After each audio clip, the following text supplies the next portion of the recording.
నమస్కారం వార్తలకు స్వాగతం. ముందుగా ముఖ్యాంశాలు. మాజీ మంత్రి BRS leader Niranjan Reddy press meet, ఇరు పార్టీలపై fire. Manda Krishna Madiga press meet, పలు అంశాలపై వివరణ. మందకృష్ణ మాదిగ ప్రెస్ మీట్ నిర్వహించారు. ఈ సందర్భంగా పలు అంశాలపై ఆయన వివరణ ఇచ్చారు.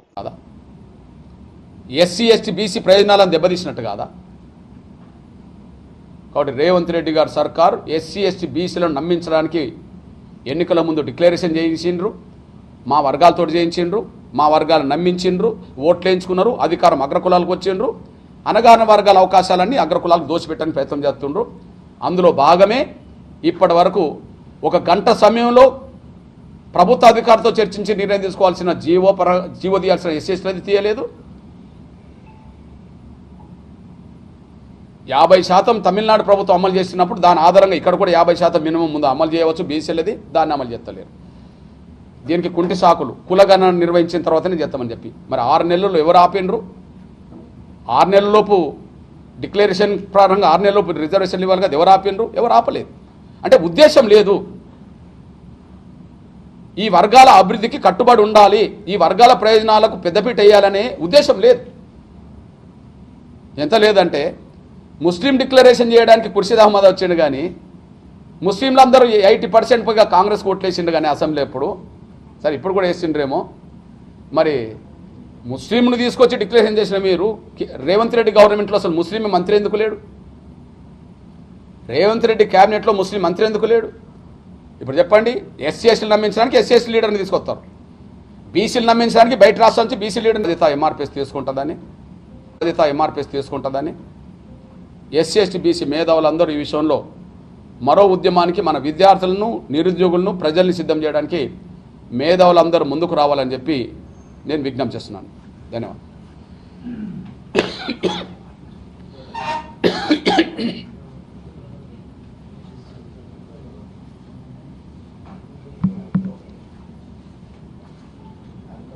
Thank you. నాన్న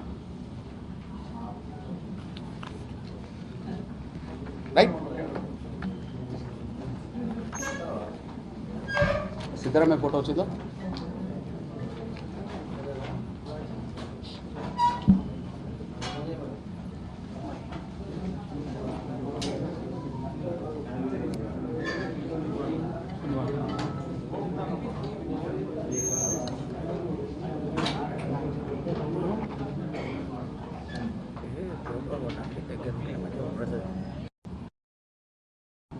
్ 80% దాటారు జనాభా పరంగా. ఈ 80% దాటిన ఈ వర్గాలను నమ్మించి ఓట్లు వేయించుకున్నది కాంగ్రెస్.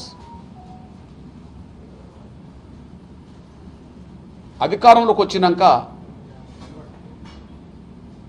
ఈ 3 వర్గాలను ప్రధానంగా మోసం చేస్తున్నది.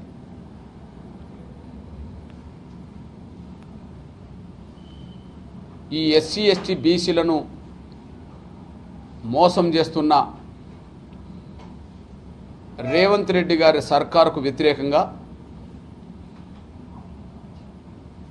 ఎస్సీ ఎస్టీ బీసీలను ఏకం చేస్తాం, బలమైన ఉద్యమాన్ని నిర్మిస్తాం. ప్రధానంగా ఏ విషయంలో నమ్మించింది, ఏ విధంగా నమ్మించింది, ఏ విధంగా రేవంత్ రెడ్డి గారి సర్కారు మోసం చేస్తుందో రిజర్వేషన్ల పెంపుదలే సాక్ష్యం. ఎస్సీ ఎస్టీలను నమ్మించడానికి ఎస్సీ ఎస్టీ డిక్లరేషన్ చేసింది. ఆ డిక్లరేషన్తో ఎస్సీ ఎస్టీ ప్రజలని నమ్మించే ప్రయత్నం చేయడానికి సాక్షాత్తు కాంగ్రెస్ పార్టీ జాతీయ అధ్యక్షుడే దళిత వర్గం కనుక మల్లికార్జున ఖర్గే గారిని చేవెళ్ళకు తీసుకొచ్చి ఎస్సీ ఎస్టీల రిజర్వేషన్లు పెంచుతామని చెప్పి డిక్లరేషన్ తన చేతుల మీద చేయించాడు. పిసిసి అధ్యక్షుడిగా రేవంత్ రెడ్డి గారు చేయకుండా ఈ వర్గాలు నమ్మాలంటే ఆ వర్గాల ప్రతినిధినే తీసుకురావాలని చెప్పి కాంగ్రెస్ పార్టీ జాతీయ అధ్యక్షుడు ఉండబడే పెద్దలు మల్లికార్జున ఖర్గే గారి చేతుల మీద చేవెళ్లలో ఎస్సీ ఎస్టీ డిక్లేర్ చేశారు. అందులో ప్రధానంగా ఉన్నది ఎస్సీల రిజర్వేషన్లను 15 నుంచి 18% పెంచుతామని, ఎస్టీ రిజర్వేషన్లను ఇప్పుడు అమలు జరుగుతున్న 10 నుంచి 12% పెంచుతామని అందులో పేర్కొనడం జరిగింది. అంటే ఎస్సీ ఎస్టీల రిజర్వేషన్ను పెంచబోతున్నామని నమ్మించడానికి ఎవరిని తీసుకొచ్చిందంటే ఎస్సీ ఎస్టీ వర్గాల నుంచి ఎదిగిన కాంగ్రెస్ పార్టీ నాయకుడినే తీసుకొచ్చింది, మల్లికార్జున ఖర్గే గారిని. అదే సమయంలో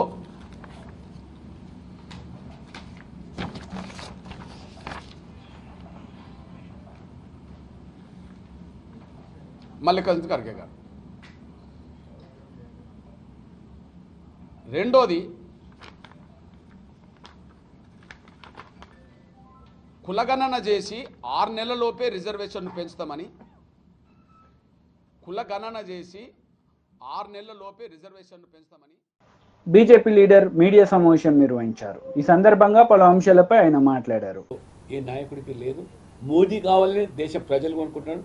మన దేశ ప్రజలు కాదు, ప్రపంచవ్యాప్తంగా ఉండే అనేక మంది భారతీయులే కాకుండా ఇతర దేశాల అధినేతలు సైతం కూడా మోదీ దేశానికి ప్రధానమంత్రి అయితే ఈ యొక్క ప్రపంచానికి దిక్సూచిగా మాట్లాడేటువంటి ఆశాభావాన్ని కూడా వ్యక్తం చేస్తారు. తప్పకుండా భవిష్యత్తు ఉన్నది యువతకు. చలే మోడీ గారు యువతనే, మోడీ గారు ఉన్నంత యువత మీకు నాకు ఏడుంది మేడం. ఈ స్థాయికి ఇది ఎంత ప్రమాదకరమైనది. ఇది దేశ భద్రతకు సంబంధించిన అంశాలు. ఈ రకంగా దేశ భద్రతకు మరి విఘాతం కలిగించే చర్యలకు పాల్పడ్డారు. దేశ ద్రోహులుగా పరిగణించాల్సిన వ్యక్తులను ఉపేక్షిస్తున్నదంటే ఎక్కడో మరి ఈ యొక్క మరి ఈ రెండు కాంగ్రెస్ లేదా టీఆర్ఎస్లో ఏదో రహస్య ఉడంబడిక జరిగినట్టుగా మేము భావిస్తాం. భారతీయ జనతా పార్టీ మొదటి నుంచి మేము స్పష్టంగా చెప్తూనే ఉన్నాం. కేసీఆర్ గారు మోదీ గారిని మరి విభేదిస్తూ వ్యతిరేకిస్తూ ఏ రకంగా అవసరమైతే డబ్బులు నేను ఖర్చు పెడతాను, నాకు ఆ యొక్క ప్రతిపక్ష మరి కన్వీనర్ ఆ కూటమికి ఇస్తే అని చెప్పిన వ్యక్తి ఈరోజు ఇదంతా చూస్తుంటే రేవంత్ రెడ్డి గారు మిన్నకుండా ఉన్నారంటే హైకమాండ్ ఒత్తిడిల మేరకు లొంగిపోయారా, లేదా నువ్వు స్వయంగా బాధితుడు అయినప్పటికీ జైలు పోయినటువంటి నీవు కూడా ఉపేక్షిస్తున్నావు అంటే ఢిల్లీ పెద్దల ప్రమేయం ఉన్నట్టుగా కలపరుస్తుంది.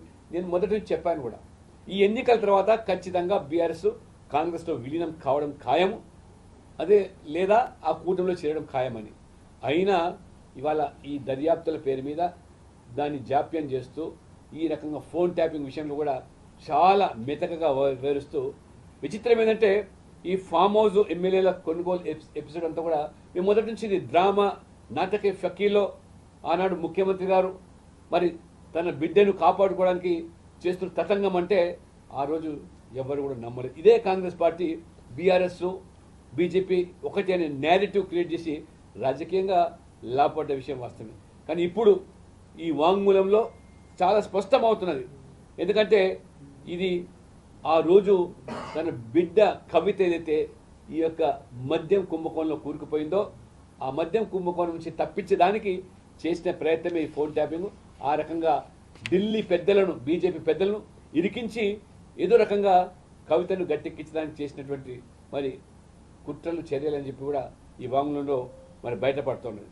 వారు కేవలం ఫోన్ ట్యాపింగ్తో సరిపెట్టలేదు, బ్రౌజింగ్ హిస్టరీ, వాయిస్ కాల్స్ కూడా ట్రాక్ చేశారట, వాట్సాప్, సిగ్నల్, స్నాప్చాట్ కాల్స్ కూడా రికార్డ్ చేశారట. మరి ఇంత ఒక ప్రజాస్వామ్య వ్యవస్థలో వ్యక్తిగత స్వేచ్ఛను హరింపజేసే హక్కులు ఈ కేసీఆర్ ప్రభుత్వానికి ఎవరిచ్చారు? ఇంత దారుణమైన స్థితికి దిగజారిన దానికి ఇవాళ ఈ ప్రభుత్వం ఉపేక్షించడం ఏమాత్రం కూడా ఇది భావ్యం కాదు. ఎందుకంటే కేసీఆర్ ప్రభుత్వం పాల్పడింది సామాన్యమైనటువంటి నేరం కాదు.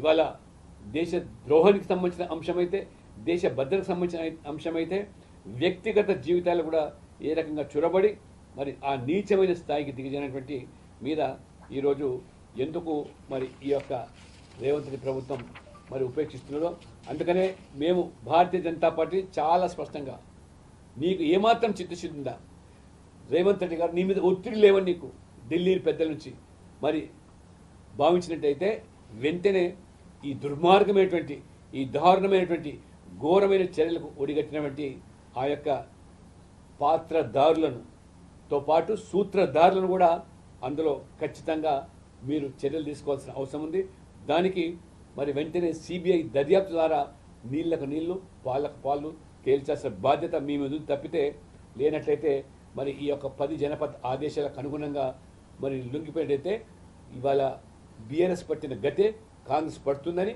ఖచ్చితంగా మరి ప్రజలు ఈ ప్రభుత్వాన్ని మరి ప్రశ్నించే స్థాయి తిరగబడే స్థాయి కూడా వస్తుందని చెప్పి కూడా నేను హెచ్చరిస్తా ఉన్నాను ఇప్పుడు చర్యలు తీసుకోవాలి కదా ఇప్పుడు న్యాయపరమైన చర్యలు ఆ తప్పిదం ఏ చట్టం కింద వస్తుందో ఆ చట్టం కింద వాళ్ళు చర్యలు తీసుకోవాలి టెలిఫోన్ యాక్ట్కి దాని కిందకి వస్తుంది ఆయన పైన చర్యలు తీసుకోవాలని అంటారు కానీ సీఎం నిన్న చెప్పింది ఏంటంటే ఆఫ్ ద రికార్డ్ మీడియాతో మాట్లాడుతూ ఎలక్షన్ కోడ్ ఉంది ఆ కేసుని ఇప్పుడు పరిశీలించలేదు ఎలక్షన్ కోడ్ అయిపోయినాక ఆయన పర్సూట్ చేస్తాను ఎలక్షన్ కోడ్ రాకముందు ఏం చేసినారు అప్పుడు అధికారుల మీద చర్యలు తీసుకున్నారు కదా అప్పుడు ఎందుకు మీరు బయట పెట్టలేదు అంటే ఎలక్షన్ దాకా వాళ్ళ సేవలు వాడుకున్నారా మీరు బీఆర్ఎస్ సేవలు బీఆర్ఎస్ మీకు అవసరం అనిపించిందా ఇది అంతా కూడా ఒక కట్టు కదా ఇదంతా కూడా రాజకీయమైనటువంటి మరి కుట్రలో భాగంగా కేవలం బీజేపీ ఎదిరించేదానికి అన్ని పార్టీలు ఓ గొడుగు కింద అవినీతి పార్టీలు ఈ చర్యలకు పాల్పడ్డ అందరూ కూడా ఏకమవుతున్నారు అని పదే పదే మోదీ గారు చెప్తా ఉంటే దాన్ని కొంతమంది తప్పుపట్టారు ఇవాళ వాస్తవాలు వెలుగులోకి వస్తున్నాయి ఇంత దారుణమైన ఘోరమైన పరిస్థితికి దిగజారంటే తెలంగాణను ఒక మాఫియా రాజ్యంగా మార్చేశారు మరి ప్రజాస్వామ్యం గురించి మాట్లాడే రాహుల్ గాంధీ కానీ లేదా ఇవాళ రాజ్యాంగం గురించి మాట్లాడే కాంగ్రెస్ పార్టీ కానీ ఎందుకు ఇవాళ నోరు నిప్పటం లేదు ఇంత ప్రజాస్వామ్యానికి విఘాతం కలిగించే చర్యలకు పాల్పడితే మరి ఇది రాజ్యాంగాన్ని ఇవాళ అవమానపరచడం కాదా ఎందుకు కాంగ్రెస్ ఇవాళ కనీసం మాట్లాడటం లేదు ఇవాళ ఎందుకు నోరు మెదటం లేదు మన ఎన్నికల్లో కూడా ఈ అంశాన్ని ఎందుకు ప్రస్తావించలేదు కాంగ్రెస్ పార్టీ రాహుల్ గాంధీ ఇన్నిసార్లు మరి తెలంగాణకు వచ్చాడు మరి కేసీఆర్ యొక్క దురగాతల గురించి ఎందుకు వారు మాట్లాడకపోయారు మరి రాహుల్ గాంధీ కానీ మల్లికార్జున ఖర్గే కానీ కాబట్టి ఇదంతా కూడా చాలా స్పష్టంగా తెలంగాణ ప్రజలు అర్థం చేసుకోగలుగుతాం కేసీఆర్తో కాంగ్రెస్ పార్టీ రాజీ పడుతున్న విషయాన్ని ఇవాళ చెప్పకుండా చెప్తారు బీఆర్ఎస్ లీడర్ మీడియా సమావేశం నిర్వహించారు ఈ సందర్భంగా పలు అంశాలపై ఆయన మాట్లాడారు ఏం మాటలు అవి ముఖ్యమంత్రిగా ఉండి మాజీ ముఖ్యమంత్రి మీద మాట్లాడే మాటలేనా అవి ఏం దోస్తే అది మాట్లాడమే ముఖ్యమంత్రి దక్షతన నియంత్రించుకొని నిగ్రహంగా మాట్లాడితే ఆ పదవికి వన్నె వస్తుంది గుర్తుపెట్టుకోండి రేవంత్ రెడ్డి గారు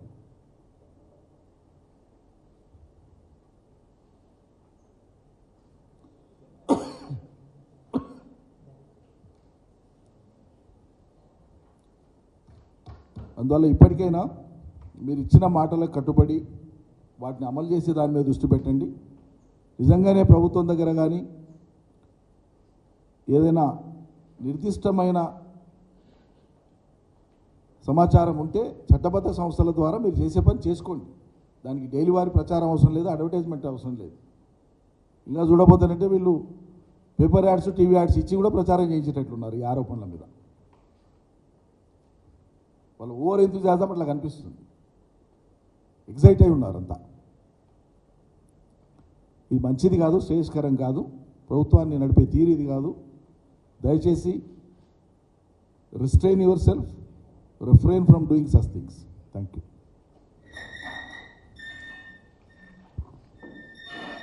అన్నీ అమలు చేసినా కదా ఇంకేడు ఉన్నాయన్నట్టు మాట్లాడతారు చివరికి ఎన్నికల సందర్భంగా రాహుల్ గాంధీ వస్తే ఆయనతో కూడా చెప్పించినారు మహాలక్ష్మి పథకం కింద 2500 ముడుతున్నాయని అంటే ఇంత బ్లఫ్ చేయడం చేయని దాన్ని అమలు చేయని దాన్ని ప్రారంభించిన దాన్ని కూడా ప్రారంభం అయిపోయినాయి అమల్లో ఉన్నాయి అన్నీ నెరవేర్చడం ఏదో ఒకటో రెండో మిగిలిన అన్నీ అయిపోయినాయి అన్నట్లుగా టేక్ ఇట్ ఫర్ గ్రాంటెడ్గా తీసుకొని మాట్లాడడం అనేది అలవాటు అయిపోయింది కాబట్టి వాళ్ళు ఇచ్చిన హామీలు అమలు కానటువంటి యొక్క ప్రతిఫలం లేదా దాని యొక్క రిఫ్లెక్షన్ ఏంటంటే ఇవాళ అన్ని వర్గాల ప్రజలు కూడా తీవ్రమైనటువంటి వ్యతిరేకత అసంతృప్తిని కలిగి ఉన్నారు ప్రధానంగా రైతాంగ ప్రజలు కరెంటు కాడ వైఫల్యం ఈ సర్కార్ది నీళ్ళు ఇచ్చే కాడ వైఫల్యం, చివరికి వాళ్ళు పండించిన పంట కొంటామని చెప్పి కొనకపోగా నానా ఇక్కట్లు రైతులు పడ్డారు, ధాన్యం దడిచిపోయింది, చాలా రకాల ఇబ్బందులు పడ్డారు. బోనస్ ఇస్తామని ఎగ్గొట్టిండ్రు, బోనస్ మీద తలాతోకలేని మాటలు, ముందోతోన సన్నవడ్లకే ఇస్తామని, తర్వాత మిగతావి కూడా పరిశీలిస్తున్నామని, విధి విధానాలు రూపొందిస్తున్నామని. 2 సీజన్లు అయిపోయాయి, వానకాలం యాసంగి సీజన్లు అయిపోయాయి. మీ బోనస్ అనేటువంటిది ఇంకా ఆ బోనస్ను కూడా నమ్ముతాడా? మీ బోనస్ అనేది ఒక బోగస్. కాంగ్రెస్ ఇచ్చినటువంటి రైతులకు బోనస్ అనేటువంటి ఆ మాట అయితే ఉందో అదొక బ్లఫ్, అదొక బోగస్ మాట. మీరు ఇంకో అదనపు బోనస్ ఏమి ఇచ్చినట్టేనంటే రైతుల మీద లాఠీచార్జ్ చేస్తున్నారు. సర్కారు వచ్చిన 6 నెలలకే రైతుల యొక్క డిమాండ్ల మీద రైతులు సంఘటితమై ఎక్కడైనా కూర్చొని ఏదైనా ప్రభుత్వాన్ని అడుగుతున్నారంటే వాళ్ళ మీదకి పురమాయిస్తున్నారు పోలీసులు. మరి గతంలో ఎందుకో జరగలేదు, 9.5 ఏళ్ల కాలంలో ఎందుకో రైతులు లైన్లలో నిలబడలే, గతంలో ఎందుకో ఎరువుల కొరత రాలే, గతంలో ఎందుకో నీళ్లు లేక పంటలు ఎండిపోయినాయనే వార్తలు రాలేదు, గతంలో విత్తనాలు లేక రైతులు ఆందోళన చేయలేదు ఎందుకో. మరి కేసీఆర్ దిగిపోగానే ఇవన్నీ స్టార్ట్ అయితే ఇవన్నీ మీ గొప్పతనాలా? మరి మీ పనితీరుకు మీ గొప్పతనాలకు తార్కాణం ఇదంతా ఎట్లా అర్థం చేసుకోవాలి ప్రజలు? కాబట్టి ప్రజానికాన్ని అర్థం చేసుకోమని విజ్ఞప్తి చేస్తున్నాము. ఇక్కడ ఏంటంటే వీళ్ళు చేయడానికి వీళ్ళకు ఒక ప్రణాళిక లేక, మరి పాలనా దక్షత ఉందా లేదా అనేది ప్రజలు బేరీజ్ వేసుకోవాలి. నేను ఆ మాట అనను. నిజంగానే పాలనా దక్షత ఉంటేనంటే దానికి సంబంధించిన అడుగులు అటువైపు లేవు. పాలనా దక్షత కొరబడిందా? ప్రజలు విచక్షణతో ఆలోచించమని నేను కోరుతా ఉన్నా. ఈ కారణాల చేతనే వాళ్ళు ఏం చేయాలనో పాలుపోక వాళ్ళ వైఫల్యాలు తెర మీదకి వచ్చినప్పుడల్లా ఈ అసలు సినిమా వచ్చే కంటే ముందు న్యూస్ రీల్ అని వచ్చేది వెనుకటికి. అట్లా న్యూస్ రీల్ల టైపులో కొన్ని లీకులు ఇవ్వడం, ఎప్పుడు బుద్ధి పుడితే అప్పుడు ఒక అంశాన్ని తెర మీద తీసుకురావడం. కొద్ది రోజులు కాళేశ్వరంతో నడిపేసింది. మొత్తం కాళేశ్వరం తెల్లాడితే పొద్దుముగితే కాళేశ్వరం కాళేశ్వరం కాళేశ్వరం ఇట్లా అయింది. మిత్రులంతా చూసిండాలా? నిన్న మొన్న మెట్రో వాటర్ వర్క్స్ సంబంధించి కానీ హైదరాబాద్ నది మంచినీళ్ళ సమస్య మీద కానీ ఇతరత్ర చర్చ జరిగినప్పుడు ముఖ్యమంత్రి మాట్లాడినట్టు మీడియాలో వచ్చింది. ఏందది? హైదరాబాదు 2 జలాశయాలకు 7 టీఎంసీల నీళ్లను, ఉస్మాన్ సాగర్కు హిమాయత్ సాగర్కు 7 టీఎంసీల నీళ్లను మల్లన్న సాగర్ ద్వారా తీసుకురావాలి, త్వరగా ఈ పనులు కూడా చేపట్టాలి, వెంటనే దానికి సంబంధించిన ప్రతిపాదనలన్నీ రెడీ చేయండి అని అధికారులను పురమాయించినట్లు వార్తలు వచ్చినాయి. అంటే ఈ నిలకడలేని పొంతన లేని దుందుడుకు వ్యవహారం ఎక్కడి దాకా వస్తుందంటే, పోయిన ప్రభుత్వం మీద ఏదో కక్ష తీసుకున్నట్లు మాట్లాడదాం, పోయిన ప్రభుత్వాన్ని బదనాం చేయడం అనేటువంటి ఒక దుగ్ధ తప్ప ఒక కన్సిస్టెన్సీ ఉంటే పాలకులకు తొందరపడకుండా ముందు దాన్ని ఆకలింపు చేసుకొని అర్థం చేసుకొని ఎట్లా పరిష్కారం చేయాలి ఏం చేయాలని మాట్లాడతారు ఎవరైనా. కానీ వీళ్ళు చేసింది ఏంది? రాగానే కాళేశ్వరం మీద ఏదో పెద్ద మేము బాంబే చేసినాము, ఇక కేసీఆర్ ప్రతిష్ట పోయింది, ఇక కేసీఆర్ అనేది చెల్లడి దీంతో అని చెప్పి పెద్దగా ఏందో బ్లాస్ట్ చేసినాం అనుకున్నారు. మరి కాళేశ్వరం విఫల ప్రాజెక్ట్ అయితేనంటే నువ్వు మల్లన్న సాగర్కి నీళ్ళు ఎట్లా తెస్తావు, మల్లన్న సాగర్ నుంచి హైదరాబాద్ ఉస్మాన్ సాగర్ హిమాయత్ సాగర్కి నీళ్ళు ఎట్టిస్తావు? Simple logic. ఇలా అదే కాళేశ్వరం నీళ్ళు గత అవుతున్నాయి కదా హైదరాబాద్ ప్రజలకు. మేము ఆనాడు చెప్తానంటే మీరు చులకన చేసి మాట్లాడుతుంది కదా. మళ్ళీ ఇలా మీరు మాట్లాడేది ఏంది? కాళేశ్వరం నీళ్ళని మల్లన్న సాగర్ ద్వారా ఉస్మాన్ సాగర్ హిమాయత్ సాగర్కి తీసుకురావాలని నిర్ణయానికి వస్తున్నారు కదా. అంటే మీరు కాళేశ్వరం మీద మాట్లాడింది ఇది ఒక్కటే దృష్టాంతం కాదు, 100 దృష్టాంతాలు ఉన్నాయి. మీరు మాట్లాడింది అవగాహన లేనిది, కేవలం రాజకీయ దుగ్ధతో గత ప్రభుత్వాన్ని బదనాం చేయడానికి మాట్లాడినటువంటిది. టీడీపీ లీడర్ మీడియా సమావేశం నిర్వహించారు. ఈ సందర్భంగా పలు అంశాలపై ఆయన మాట్లాడారు. గెస్ట్ ఆఫీసర్ని పెట్టి ఆయన సంతకం పెట్టి స్టాంప్ వేసి ఆయన వివరాలు అందులో రాస్తాడు. ఎక్కడన్నా పొరపాటున స్టాంప్ వేయకపోయినా లేదంటే ఆయన డీటెయిల్స్ లేకపోయినా అది ఓటర్ తప్పు కాదు, అది ప్రభుత్వం బాధ్యత ఫెలిసిటేషన్ సెంటర్లో. కాబట్టి అటువంటి వాటిని రిజెక్ట్ చేయొద్దు. ఈ 2 కారణాల వలన పోస్టల్ బ్యాలెట్స్లో ఎక్కువ నష్టం జరుగుతుంది, కాబట్టి వీటి మీద మీరు క్లారిఫికేషన్ ఇవ్వాలి. ఉన్న రూల్ పొజిషన్ మీరు కౌంటింగ్ ఏజెంట్లందరికీ, కౌంటింగ్ ఆఫీసర్స్ అందరికీ తెలిసేటట్లు ఓ సర్క్యులర్ ఇవ్వండి అని చెప్పి అడిగాం. ఆయన పరిశీలిస్తా అన్నాడు. ఎలక్షన్ అయిపోయింది.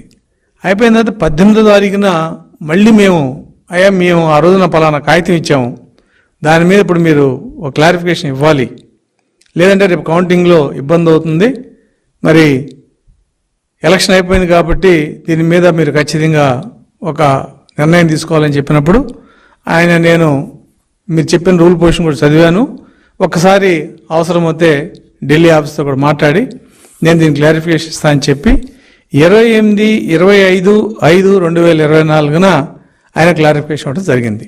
ఆయన క్లారిఫికేషన్లో ఏం చెప్పాడు, ఆయన కొత్తగా ఏం చెప్పలా. గవర్నమెంట్ ఆఫ్ ఇండియా అంటే సెంట్రల్ ఎలక్షన్ కమిషన్ ఇచ్చిన సర్క్యులర్లో పారా 3లో పార్ట్ 10లో ఉన్న అంశం ఏంటి, a postal ballot cannot be rejected merely on the ground that attesting officer has not put his seal on the declaration of in form 13A if the attesting officer has given all relevant details with regard to the name designation on that form అని రూల్లో ఉంది. అది అంటే ఏంటి, ఈ pressure of వర్క్లో ఇవాళ 5,04,97,000 postal ballots వచ్చినాయి service oats కాకుండా. కాబట్టి ఎక్కడన్నా రష్ ఉన్న చోట కొన్ని చోట్ల పొద్దున్న సాయంత్రం దాకా ఈ ఎక్సర్సైజ్ జరిగింది. కానీ రష్లో ఎక్కడ చిన్న చిన్న ఇటువంటి పొరపాటు జరుగుతాయి. కాబట్టి మేము కూడా దాన్ని ఏమన్నామంటే లిబరల్గా ఉండాలి, రూల్ పొజిషన్ ఉంది కాబట్టి మీరు ఆ ఆర్ఓలకి చెప్పండి అని చెప్పాము. ఆయన ఏం చెప్పాడు, ఈ పొజిషన్ ఇలా ఉంది కాబట్టి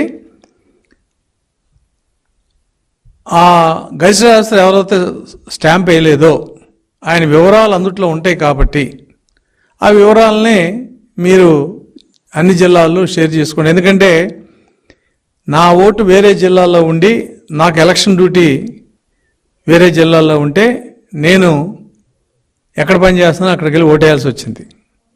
కాబట్టి ఆ ఓటు మళ్ళీ తిరిగి నేను ఓటు పనిచేసే జిల్లాకు రావాలంటే వాళ్ళు ఒక కలెక్షన్ సెంటర్ పెట్టుకున్నారు, అన్నీ పంచుకున్నారు.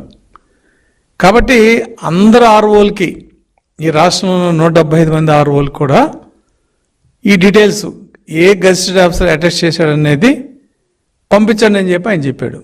అలాగే ఈ రూల్ పొజిషన్లో ఏదైతే ఉందో దాన్ని ఫాలో అవ్వండి అన్నాడు. రూల్ పొజిషన్లో ఏముంది, పొరపాటున ఎక్కడన్నా ఆయన సీల్ కానీ ఏమైనా వేయకపోతే అటువంటి వాటిని మీరు కన్సిడర్ చేయాల్సిందే అన్నాడు. రెండో అంశం ఏంటి, ఫాస్మెయిల్. ఫాస్మెయిల్ మీద రూల్ పొజిషన్ స్పెసిఫిక్గా ఉంది, దాన్ని మేము అడిగాం. రెండోది ఎలక్షన్ కమిషన్ రూల్స్లో ఏముంది, ఎవరైతే పోస్టల్ బ్యాలెట్స్కి ఆర్ఓగా ఉన్నారో ఆ ఆర్ఓ బ్యాలెట్స్ మీద ఫాస్మెయిల్ వేయాలి అని ఉంది. వేయకపోతే రిజెక్ట్ చేయమని ఎక్కడా లేదు. పోస్టల్ బ్యాలెట్స్ మీద కనుక ఫారం 13A కానీ 13B కానీ వీటి మీద ఓటర్ సంతకం లేకపోయినా, ప్రాపర్ అటెస్టేషన్ లేకపోయినా దాన్ని రిజెక్ట్ చేసే అవకాశం ఉంది తప్ప ఫాస్మెయిల్ లేకపోతే బ్యాలెట్ అని తీసేయమని ఎక్కడ లేదు. దానికి ఎలక్షన్ కమిషన్ ఏం చెప్పిందంటే ఆ బ్యాలెట్ సీరియల్ నెంబర్ని మీకు కౌంటర్ ఫైల్స్ వస్తాయి కాబట్టి దాంట్లో వెరిఫై చేసుకోండి, అది టాలీ అవుతే దాన్ని వ్యాలిడ్ బ్యాలెట్గా తీసుకోండి అని చెప్పి ఎలక్షన్ కమిషన్ స్పష్టంగా చెప్పడం జరిగింది. బీఆర్ఎస్ లీడర్ మీడియా సమావేశం నిర్వహించారు. ఈ సందర్భంగా పలు అంశాలపై ఆయన మాట్లాడారు. జాతీయ జెండా ఆవిష్కరణ, దాంతోపాటు మా పార్టీ బీఆర్ఎస్ పార్టీ జెండా ఆవిష్కరణ కూడా, జెండాను ఎగిరేయడం కూడా జరుగుతుంది. జాతీయ జెండాను ఎగిరేయడం, పార్టీ జెండాను ఎగిరడం కూడా జరుగుతుంది. దాని కొనసాగింపుగా బీఆర్ఎస్ పార్టీ అధ్యక్షులు కేసీఆర్ గారు 11 గంటలకు తెలంగాణలోని అన్ని జిల్లాల నుంచి వచ్చినటువంటి మా పార్టీ నాయకుల చేత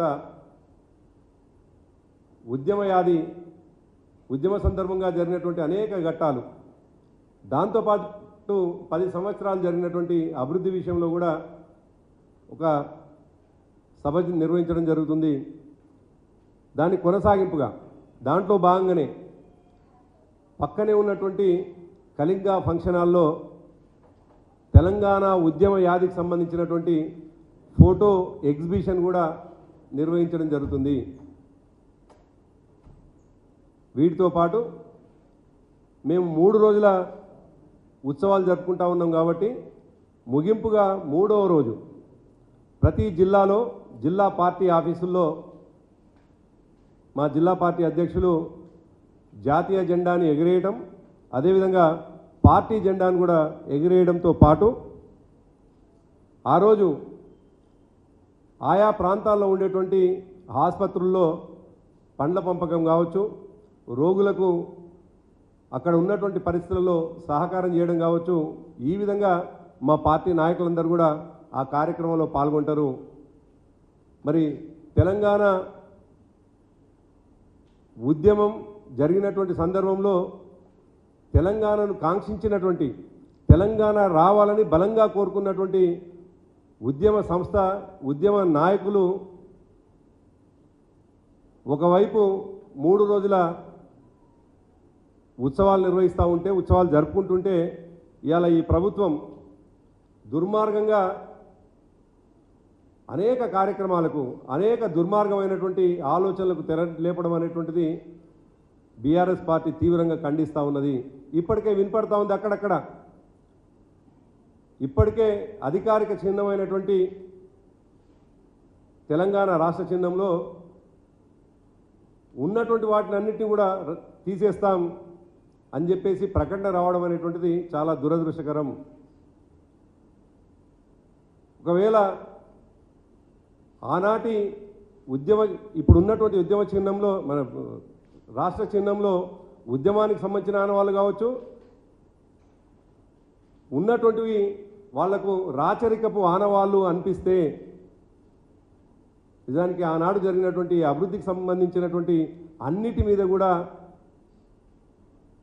వాళ్ళు ఆనాటి జ్ఞాపకాలని, ఆనాటి అభివృద్ధిని కూడా చెరిపేసేటువంటి ప్రయత్నం చేస్తున్నారా అనే అనుమానం కూడా కలుగుతుంది.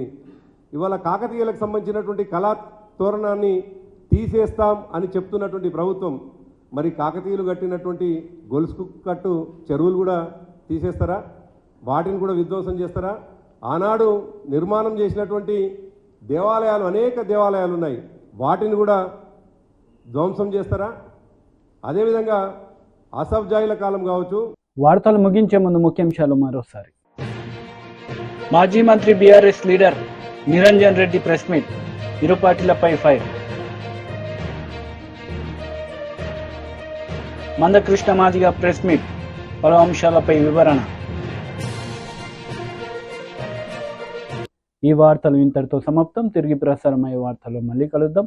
అంతవరకు సెలవు. నమస్తే.